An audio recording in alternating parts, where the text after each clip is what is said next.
सास न लेने दे बहू को सांस।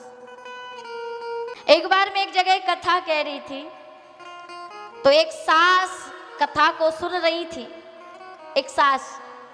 तो मैंने इसी चौपाई को बोला कि सास ससुर गुरु सेवा करे हूँ, ओ पति रुख लख आयस अनसर हूँ। तो सास ने सोचा ये कथा तो मेरी बहू के लिए है, ये कथा तो मेरी बहू को सुनना चाहिए, कल उसी को कथा में लेकर आऊंगी। और दूसरे दिन बहू को लेकर आई तो मैंने दूसरी चौपाई बोली, कौन सी?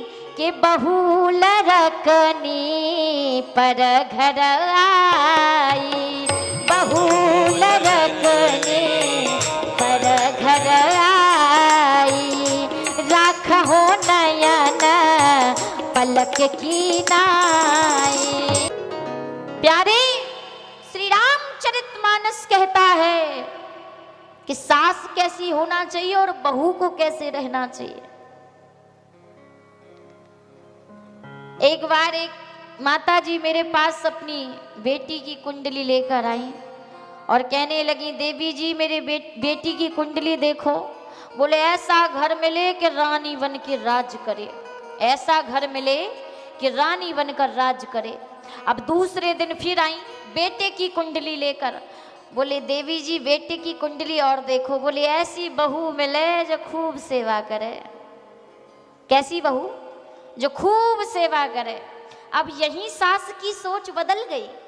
अरे सास भी कभी बहू थी।